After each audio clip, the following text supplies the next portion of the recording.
अस्सलाम वालेकुम दोस्तों, उर्दू दास्तान चैनल पर खुश आमदीद। मुअज़्ज़िज़ सामीन हज़रात, आइए सुनते हैं उर्दू नावल शानी की कहानी किस्त नंबर 100।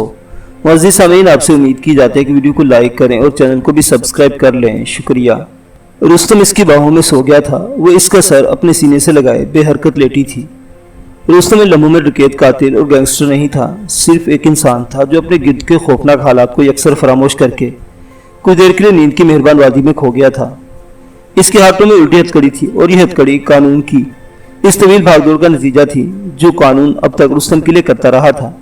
इस भागदौड़ में अनगिनत गोलियां चलाई गई थीं, बेशुमार लोग मारे गए थे, बहुत सी साजिशें हुई थी और कई मंसूबे बने और बिगड़े थे। और अब यह फुलादी हथकड़ी कानून की फतह बनकर रुस्तम के हाथों में आ गई थी।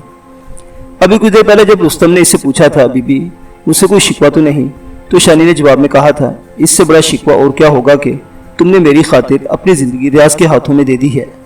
इसके साथ ही शानी के सीने से कर्ब की एक ऐसी लहर उठी जिसने इसे बेहाल कर दिया। इसे लगा कि कुछ भी नहीं इसके बस में रहा। मुल्तान में शानी ने चौधरी बशीर से वादा किया था कि अब रुस्तम इसकी जिंदगी में कोई अमल दखल नहीं होगा, उसके साय से भी दूर रहेगी, लेकिन सीने से उठने लहर ने शानी को सब कुछ भुला दिया। इसे सिर्फ ये याद रहा कि रुस्तम इससे बहुत दूर जा रहा है। वो अब शायद इस अंदाज में कभी इससे मिल ना पाएगी और शायद कभी देख भी ना पाएगी। और रुस्तम के साथ ही नींदराज हो गई। इसे रुस्तम का चेहरा अपनी बेसाख्ता बाहों में ले लिया और सीने से लगा लिया। वो दोनों इसी तरह लेटे रहे और लिपटे रहे, बेहरकत व साकित। कभी कभी एक गहरी आह शानी के सीने से उठती थी और ये वो वाहिद हरकत थी जो इन दोनों के जिस्मों में पाई जाती थी। सूरज की बेहराम रोशनी खैमे के दर्जों से अंदर दाखिल होने लगी। खून की धीरे धीरे हरारत में बदल गई। खैमे के कभी रास्ते की दूसरी जानिब शानी को इंस्पेक्टर शाद के खंगारने की आवाज़ सुनाई दी। चल हमें बाद वो बोला, मैं अंदर आना चाहता हूँ। शानी के दिल से होक उठी। इसने रुस्तम को होले होले से हिलाया और खुद से अलहदा किया। वो पहले ही नींद बेदार था। इसने अपने आप को मोड़ा और शानी के सहारे उठकर बैठ गया। इसकी सुर्खी मैल आंखों में अजीब कैफियत थी। मोहब्बत, खुमार और दुख यकजा हो गए थे। शानी ने अपने बाल समेटे, ओढ़नी दुरुस्त की और उठकर पर्दे की डोरी खोल दी। इंस्पेक्टर शायद ने बाहर खड़े खड़े कहा, शानी बीबी, डिप्टी साहिब बस पहुंचने ही वाले हैं, तुम बाहर आ जाओ और जरा ध्यान से देख लो कि तुम्हारे यहाँ मौजूदगी का कोई निशान बाकी न रह पाए। शानी ने इस बात में सर हिलाया और खैमे का जायजा लिया। इसी दौरान में एसआई अमजद दोनों लालटेनें वापस ले आया और खैमे में रख दी। इंस्पेक्टर शाद की हदायत पर इसने खाने की ट्रे और बर्तन वगैरह उठा लिए।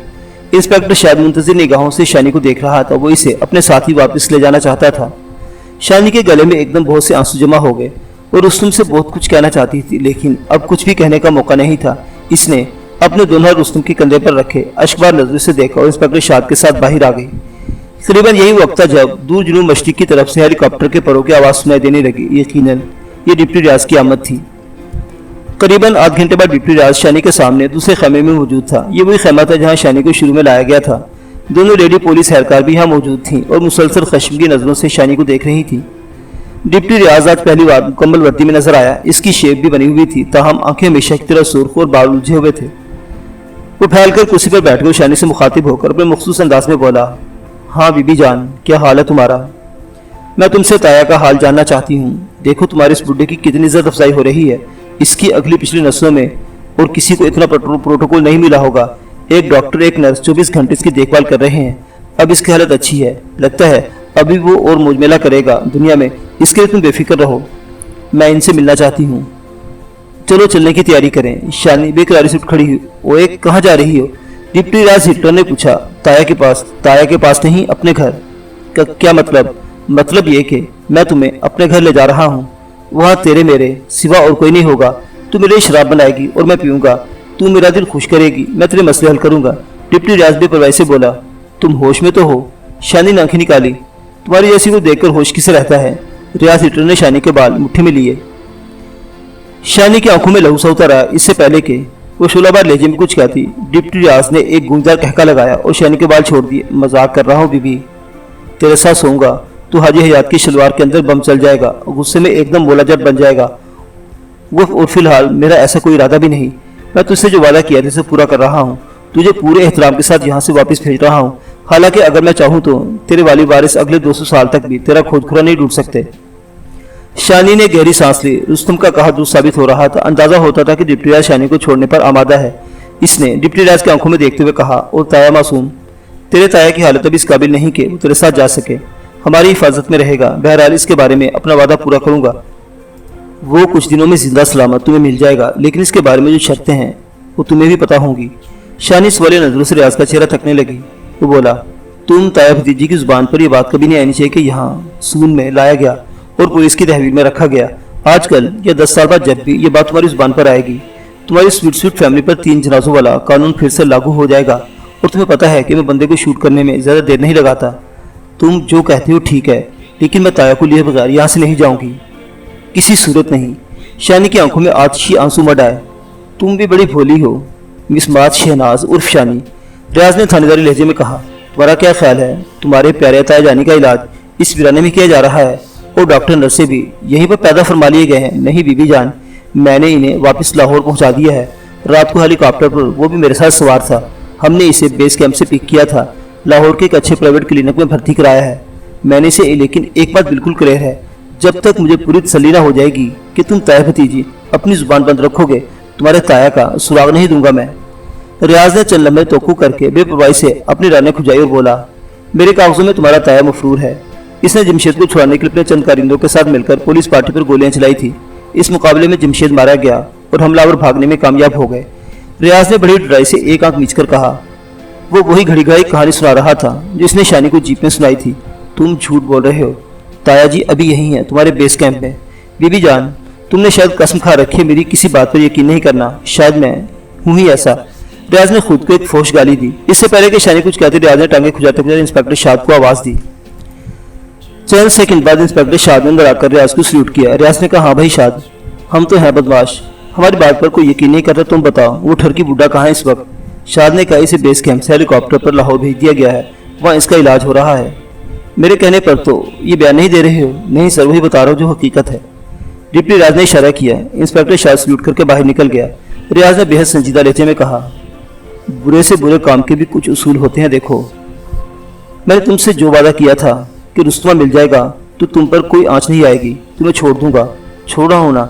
इसी तरह तेरे ताए के बारे में जो कुछ कहा बिल्कुल दुरुस्त है। इसकी हालत के बारे में तुम्हें बिल्कुल ठीक बता रहा हूँ। कल रात तक इसके आसार अच्छे नहीं थे, इसलिए मैंने इसे हेलीकॉप्टर पर लाद कर लाहौर भेजा। अब एकदम फिट है वो। अगर वो मुझ पर हाथ उठाने की कोशिश न करता तो शायद इसकी हालत भी ना होती। इसमें जवानी उछाले मार रही थी, इससे जख्मी हुआ। खुद पर हाथ उठाने वालों को मैं कभी माफ नहीं करता। रियाज का लहजा खतरनाक हो गया। शानी का ध्यान आपो आप रुस्तम की तरफ चला गया। रुस्तम ने भी जो रियाज पर हाथ उठाया था, इसके सीने में टांग रसीद करके इसे ढलवान पर उठा दिया था। रुस्तम की इस जोरदार टांग की काफी शोहरत हुई थी और अब रुस्तम रियाज के कब्जे में था, मुकम्मल बेबसी की हालत में। शानी का सीना जल उठा और इसके रगों पे में कर्ब की लहरें दौड़ गई। रुस्तम को रियाज हिटलर की दस्तरस में लाने की वजह वो खुद बनी थी और अब इसके लिए कुछ भी नहीं कर सकती थी। इसने दिलगीर लहजे में रियाज से कहा, मैं तुमसे रुस्तम के बारे में कुछ कहना चाह रही हूँ। ओहो ओहो, आज की मुशफ़ी कलेजे के अंदर भांबड़ जला रही है। बोलो, क्या कहना चाहती हो तुम? मैं चाहती हूँ कि तुम इसको कोई तकलीफ ना दो। वो जैसे भी आया है, लेकिन खुद चलकर तुम्हारे पास आया है, इसे तुम्हारी तरफ से राहत मिलनी चाहिए। हाय हाय, ये क्या कह रही हो बीबी जान? मैं गरीब मस्कीन, इसे तकलीफ देने वाला कौन होता हूँ? मेरे लिए तो वो गवर्नर जनरल से कम इज्जत वाला नहीं है। मैं तो इसे कानून के मुताबिक अदालत में पेश करूंगा। अब अगर अदालत इसका रिमांड दे रही है और इससे कुछ बयान वगैरह लेने हों और बरामद वगैरह कराना हो तो फिर मजबूरी होगी। और बात सिर्फ मेरे अकेले की तो नहीं, बड़े बड़े अफसर इसके दर्शनों के लिए बेचैन हो रहे हैं। अगर उनमें से किसी का घड़ा रुस्तम ने फोड़ा है तो फिर ये मामला तो इसे जरूर भुगतना पड़ेगा। तुम इंचार्ज हो रियाज साहिब, तुम यहाँ सियासत के मालिक हो। रियाज साहिब, रियाज ने चबा चबा कर दोहराया।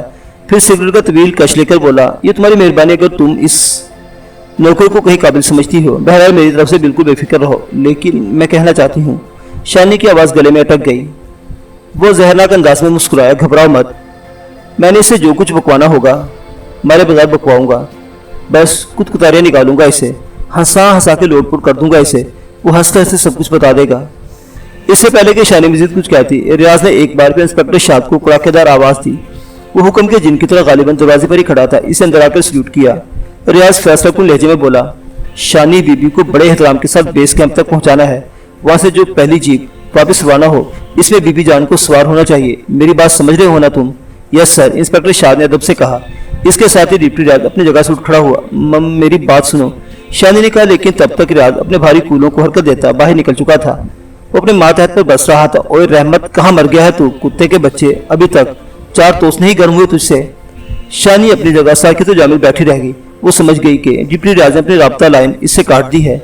باہر سے ریاض کی کرخت آواز سنائی دے رہی تھی اور احمد کو اس جنگلی بلے سے تشبیہ دے رہا تھا جس کی خواہش ہوتی ہے کہ ہر وقت اپنی مادہ کو اپنے نیچے دبا کر بیٹھا رہے۔ 12 بجے دوپہر سے تھوڑی دیر پہلے شانی کو بڑے ڈیرے کے نواس سے روانہ کر دیا گیا۔ وہ جانا نہیں چاہتی تھی لیکن جانا بھی ضروری تھا، اسے بھیجنے والے سے رکنے کی اجازت نہیں دے سکتے تھے، ان کا مقصد پورا ہو چکا تھا۔ وہ اس ہوا کو زنجیر ڈالنے میں کامیاب ہو گئے تھے جو اب تک ان کی پہنچ سے باہر تھی۔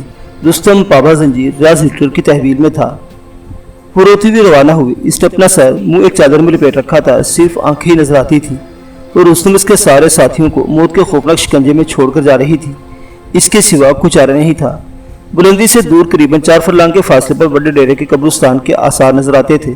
شانی نے سوچا یہی قبرستان ہے جہاں نادر رستم کی مرحومہ بیوی اب دن سو رہی ہے۔ اس کے ہزاروں لاکھوں پرستاروں نے سوچا بھی نہ ہوگا کہ ان کی حلوین ایک سنگلاخ ویرانے میں جان کی بازی ہارے گی اور خودرو دختروں کے درمیان پتھروں کے نیچے دفن ہو جائے گی۔ شانی کا دل بھر آیا، اس نے بڑے ڈیرے کے سارے مکینوں کی طرف سے رخ پھیر لیا۔ ان سب لوگوں کو حالات کے دھارے پر چھوڑنے کے سوا کوئی چارہ نہیں تھا۔ شانی کے ساتھ واپس بیس کیمپ روانہ ہونے والوں میں سب انسپیکٹر مختار کے علاوہ 8 مسلح پولیس اہلکار اور 2 اجلالی تھے۔ یہ دونوں مقامی لباس، مجھلی اور پگڑی وغیرہ میں تھے۔ ان کے پاس بھی جدید رائفلیں موجود تھیں۔ ان سب کو بیس کیمپ تک دشوار گزار سفر پیدل ہی طے کرنا تھا۔ امید تھی کہ رات 7-8 بجے تک وہ واپس بیس کیمپ پہنچ جائیں گے جہاں سے بذریعہ جیپ شانی کو گوجر خان یا جہلم وغیرہ پہنچایا جا سکتا تھا۔ یہ سفر 2-3 گھنٹے تک مسلسل جاری رہا۔ ہوا میں خاصی تپش تھی، صرف 2 اجلالی پرسکون نظر آتے تھے کیونکہ وہ اس موسم اور ماحول کے عادی تھے۔ شانی نے اندازہ لگایا کہ دونوں اجلالی شانی کو جانتے نہیں، یہی پوزیشن باقی اہلکاروں کی تھی۔ شانی کے تقریباً اجنبی تھی، صرف سب انسپیکٹر مختار مکمل حقیقت سے آگاہ تھا، وہ جانتا تھا کہ شانی کون ہے اور کس مقصد سے یہاں پہنچی ہے۔ تایا معصوم کی حالت کے بارے میں شانی کو بہت پریشانی تھی، لیکن اس سے کہیں زیادہ طاقت کے ساتھ جو پریشانی شانی پر حملہ ہو رہی تھی وہ رستم اور اس کے ساتھیوں کی تھی۔ پولیس اور اجلالیوں کی تیاریوں سے بالکل واضح تھا کہ وہ ڈیرے کو ملیامیٹ کرنے کا تہیہ کر چکے ہیں۔ خاص طور سے ڈپٹی ریاض تو بالکل ہلاکو خان بنا ہوا تھا۔ رستم کا زخمی چہرہ بار بار شانی کی نگاہوں میں آتا تھا اور کوئی ڈور بے حد زور سے اپنی طرف کھینچنے لگتی تھی۔ یہ کیسی کشش تھی، یہ کیسا بندھن تھا، یہ جو کچھ بھی تھا بے حد بے رحم تھا، بہت ناقابل برداشت تھا۔ کچھ اس قسم کی کیفیت شانی نے تب محسوس کی تھی جب ملتان کے آستانے میں رستم کو چھوڑ کر باہر نکلی تھی۔ شانی کو لگا کہ اب اس بیکنا کشش کے سبب اس کا دل سینہ توڑ کر باہر نکل آئے گا اور رستم کی طرف اٹھتا چلا جائے گا، یا پھر اس کا جسم کا ہر جوڑ اکھڑ جائے گا اور ریزہ ریزہ ہو کر بکھر جائے گا۔ کیوں ہوتا ہے ایسا، کیوں؟ اس نے خود سے پوچھا۔ جواب کوئی نہیں تھا۔ اس وقت بھی نہیں تھا جب نادر رستم کی بیوی تھی، نہ اب تھا جب وہ مر چکی تھی۔ اچانک شانی کے دل سے آواز آئی، شانی یہ تو کیا کر رہی ہے؟ رستم نے تیری مصیبت کا سنا ہے، تو ہر دیوار گرا کر تجھے بچانے پہنچ گیا، اب تو اسے بدترین مصیبتوں میں چھوڑ کر یہاں سے جا رہی ہے۔ تو کیوں جا رہی ہے؟ اگر تو اس کے ساتھ زندہ نہیں رہ سکتی تو مر تو سکتی ہے، مر جائے اس کے ساتھ یہ ان ویران پہاڑیوں میں، ختم کر دے سب کچھ۔ اس عظیم جذبے کی لاج رکھ جو عرصے سے تیرے رستم کے درمیان موجود ہے۔ ہاں شانی، کسی کے جانے سے دنیا میں کچھ نہیں رکتا، کوئی نہ کوئی وسیلہ بن ہی جاتا ہے ہر کام کے ہونے کا۔ مننے کا بھی کچھ نہ کچھ ہو جائے گا، سگی ماں بھی تو اپنے نوخیزوں کو چھوڑ کر مر جاتی ہیں۔ رستم کا زخمی چہرہ اتنی شدت سے شانی کے تصور میں ابھرا کہ اسے کچھ یاد نہ رہا۔ ایک ایسی بلند لہر اس کے اندر سے اٹھی کہ کچھ بھی اس کے بس میں نہ رہا۔ اسے لگا کہ وہ اپنے آپ کو بچا کر موت کے اس گھیرے سے نکل گئی تو خود کو ہرگز معاف نہ کر سکے گی۔ اس کے بعد جو بھی سانس آئے گا اس کے دل و دماغ پر ایک ناقابل برداشت بوجھ رکھ جائے گا۔ ایک تنگ پگڈنڈی پر چل چلتے اچانک وہ رک گئی۔ اس کے چہرے پر ہیجانی کیفیت تھی۔ کیا ہوا؟ سب انسپیکٹر نے قریب آ کر پوچھا۔ میں واپس آنا چاہتی ہوں۔ اس کے لہجے میں چٹان کی سی سختی تھی۔ یہ کیا کہہ رہی ہیں بیوی؟ سب انسپیکٹر نے تیسر گوشی کی۔ وہی کہہ رہے ہیں جو مجھے کرنا ہے، شانی نے کہا اور اٹل انداز میں ایک پتھر پر بیٹھ گئی۔ ایسا نہیں ہو سکتا، ہم ڈپٹی صاحب کے حکم کے مطابق آپ کو واپس لے جانے کے پابند ہیں۔ تو پھر میری لاش لے جاؤ، میں نہیں جاؤں گی۔ وہ مستحکم ارادے سے اٹھے اور واپس چل پڑی۔ سب انسپیکٹر مختار اور دیگر اہلکار اس کے پیچھے لپکے۔ سب انسپیکٹر اس کا راستہ روک کر کھڑا ہو گیا۔ میری نوکری چلی جائے گی، میں آپ کو ایسا نہیں کرنے دوں گا۔ تو کیا میرے مرنے سے تمہاری نوکری بچ جائے گی؟ وہ گرجی اور سب انسپیکٹر کو دھکیلتی ہوئی آگے بڑھی۔ سب انسپیکٹر نے ایک بار پھر دوڑ کر شانی کو کندھوں سے تھام لیا۔ ڈونٹ ٹچ می، وہ چلائی اور ایک بار پھر سب انسپیکٹر مختار کو زور سے دھکا دیا۔ میں کہتا ہوں رک جاؤ۔ مختار کا لہجہ بدل گیا، پیشہ ورانہ سختی اود کر آئی۔ شانی نہیں رکی تو اسے پستول نکال لیا۔ تم نہیں رکو گی تو میں زبردستی روکوں گا، وہ دھاڑا۔ شانی اپنے مخصوص وجدان کے زیر اثر تھی، وہ واپس جانے کا فیصلہ کر چکی تھی اور اسے صوفی سے یقین تھا کہ سب انسپیکٹر اس کا کوئی ساتھی سے روک نہیں پائے گا۔ مختار کی دھمکی اس نے ذرہ برابر پرواہ کی اور آگے بڑھتی چلی گئی۔ مختار کچھ دیر شدید تذبذب کے عالم میں کھڑا رہا۔ پستول اس کے ہاتھ میں ایک بیکار شے کی طرح تھا۔ وہ جانتا تھا کہ بیوی پر گولی نہیں چلا سکتا، آخری راستہ زور آزمائی کا ہی رہ جاتا تھا۔ اس نے اپنے دو ہٹے کٹے ساتھیوں کو اشارہ کیا، مختار کے ساتھ آگے بڑھے اور انہوں نے شانی کو بازو سے دبوچ لیا۔ چھوڑ دو مجھے، چھوڑ دو یو باسٹرڈ، وہ پھنکاری۔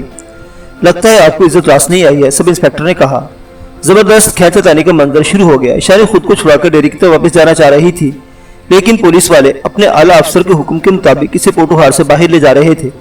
وہ بکھری ہوئی شینی کی طرح تھی، درد و کرنے سے ہر مسئلے سے بیگانہ کر دیا تھا۔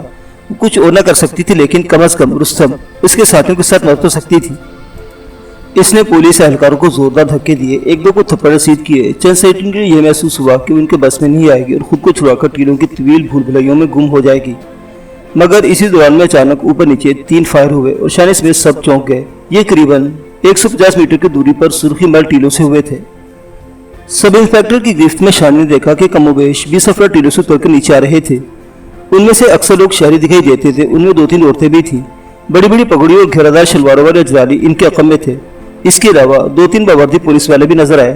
ہوائی فائر شاید پولیس والوں کی طرف سے کیے گئے تھے۔ اتفاقاً شانی سے ہاتھاپائی کرنے والے سارے پولیس اہلکار سفید پوش کپڑوں میں تھے۔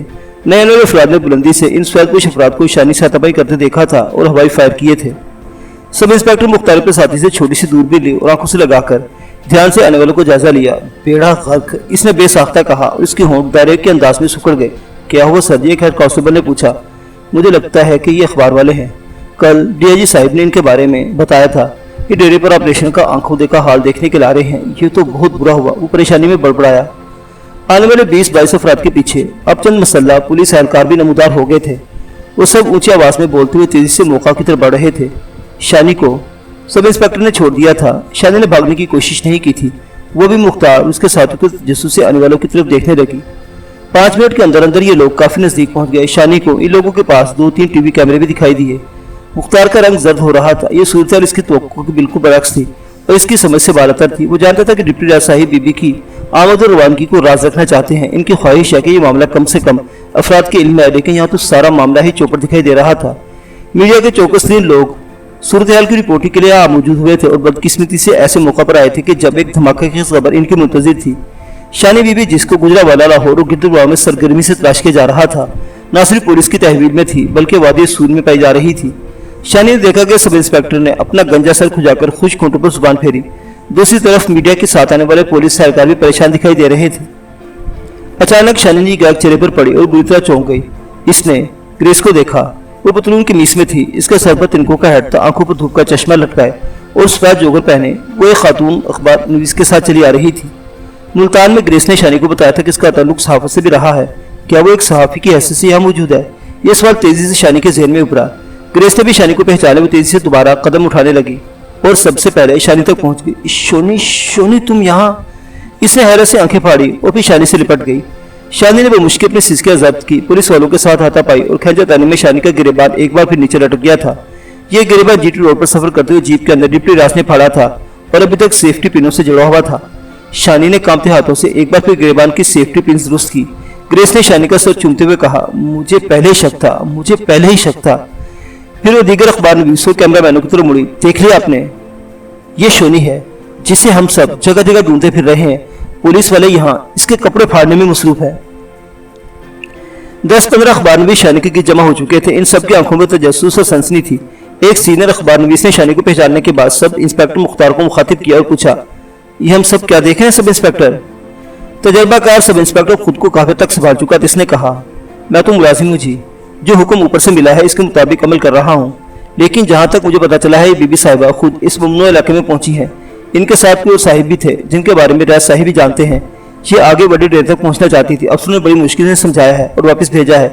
یہ میری ڈیوٹی لگی ہے کہ انہیں اپنے ساتھ لے جاؤں اور سیف ایریا تک پہنچا دوں، لیکن یہ آ کر یہ اڑ گئی اور پھر واپس جانا چاہ رہی ہیں۔ یہ بکواس کر رہا ہے شانی کراہی۔ یہ لوگ وہ کہتے کہتے چپ ہو گئی۔ ریاض کی کرخ صورت اس کی نگاہوں میں گھوم گئی۔ اس نے کہا تھا کہ اگر اس نے کسی کو اپنے طائع معصوم کے بارے میں اصل واقعہ بتایا تو پھر ایک جنازہ اور اٹھ جائے گا۔ شانی نے ڈپٹی ریاض کو جانچ دیا تھا، وہ شاید سب کچھ کر سکتا تھا۔ بدترین کام گزرنے کے بعد بھی اس کے پاس 101 بہانے تھے۔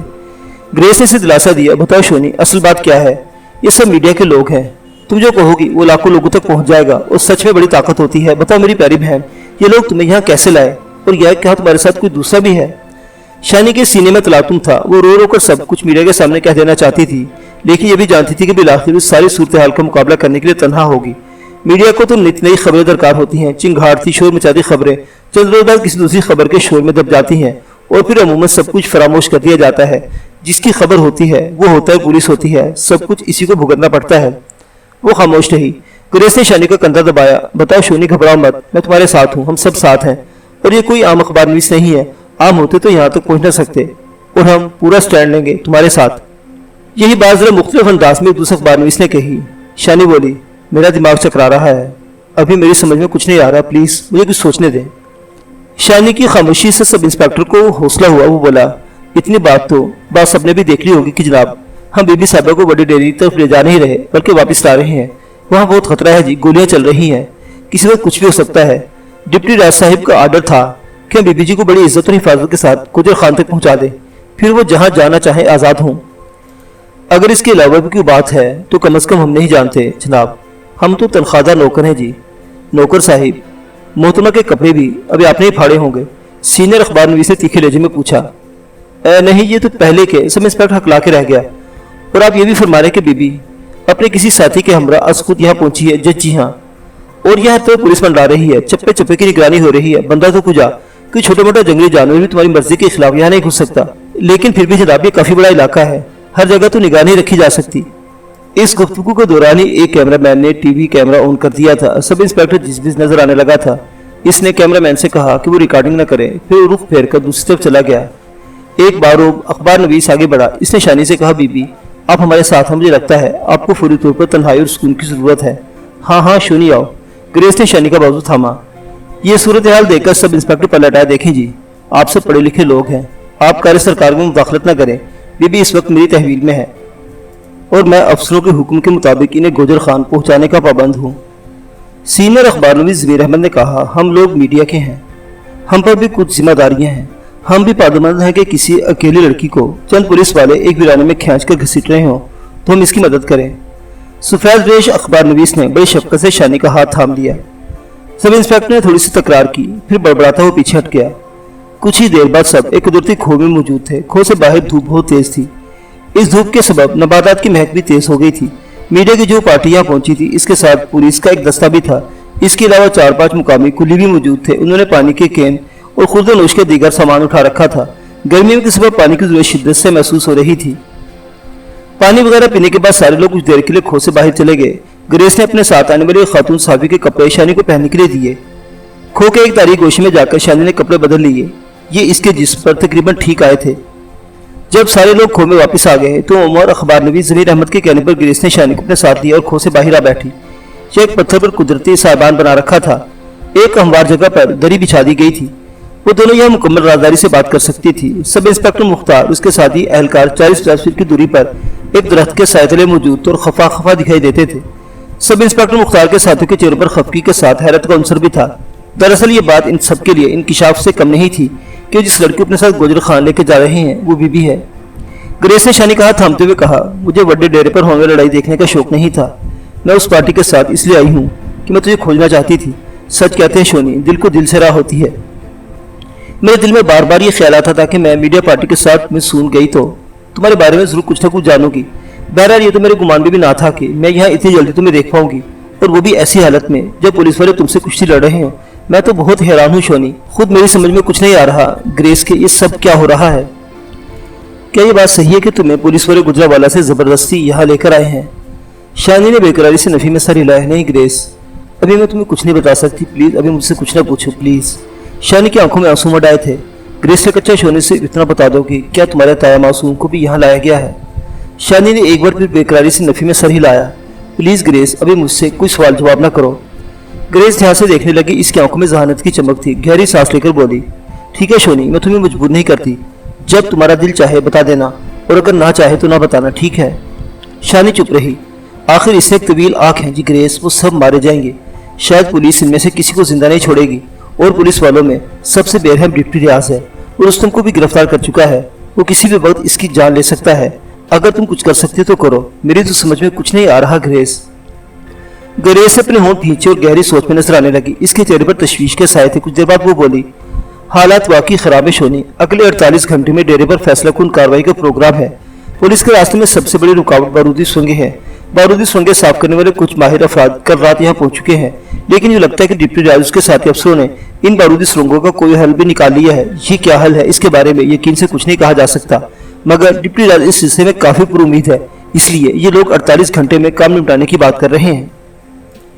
शानी ने कहा, ग्रेस, डेरे पर मौजूद सारे लोग मुजरिम नहीं है।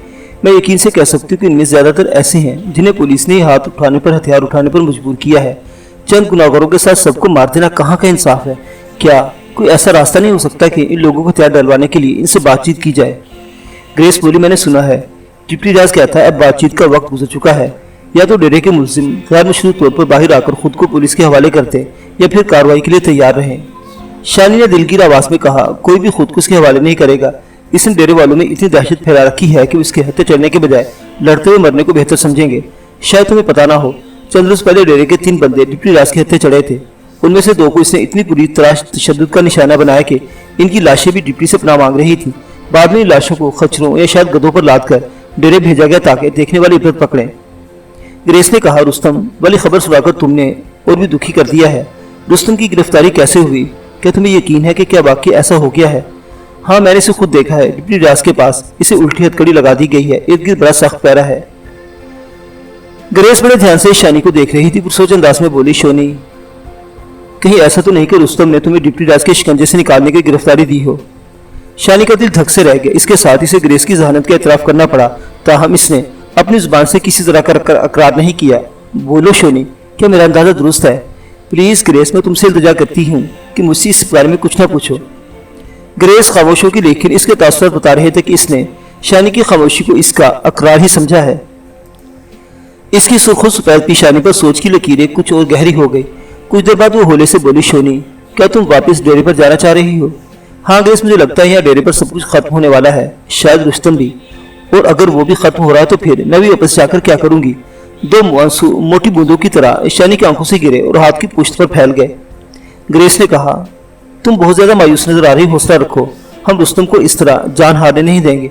अगर वो गिरफ्तार है तो फिर इसके जिंदा रहने का इम्कान मजीद बढ़ जाएगा। एक दफा वो गिरफ्तार हालत में मीडिया को नजर आ गया तो पुलिस वालों के लिए इसे खत्म करना आसान नहीं होगा। तो फिर जल्दी करो ग्रेस, मुझे डर है हमारे वापस पहुंचने से पहले कुछ हो ना जाए। डिप्टी राज बिल्कुल जानवर बना हुआ है। ठीक है, सब लोग खाना खा लें, तुम यहाँ से निकल पड़ते हैं। ग्रेस ने कहा, सब इंस्पेक्टर रुकावट तो नहीं डालेगा? जमीर साहब जो हमारे साथ हैं ये ऐसे लोगों से निपटना खूब जानते हैं, तो मेरा नहीं ख्याल कि मीडिया के नुमाइंदों की मौजूदगी में ये सब इंस्पेक्टर मनमानी करे। सिर्फ आधा घंटा क्याम के बाद ये काफिला चल पड़ा। ग्रेस का अंदाजा दुरुस्त था। सब इंस्पेक्टर मुख्तार ने शानी को गोजर खान ले जाने पर जोर नहीं दिया।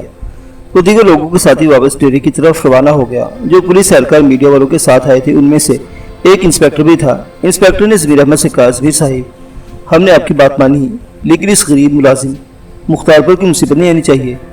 क्या आप इस बारे में रियाज साहब से खुद बात कर लीजिएगा? घबराओ नहीं यार, मैं खुद बात करूंगा और जो मजीद बातें कर सका वो भी करूंगा, जमीर अहमद ने कहा। इस दौरान में 2 दीगर अखबार नवीस शानी को खरीदने में मसरूफ हो गए। ताहम ग्रेस आड़े आई और इसने अखबार नवीसों को बताया कि कुछ मजबूरी फिलवक्त शानी इस हवाले से कोई बयान नहीं देना चाहती। मुअज़्ज़िज़ सामीन हज़रात, शानी की कहानी भी जारी है। बकिया वाक़ियात अगली किस्त में देखते रहिए उर्दू दास्तान। अल्लाह हाफिज़।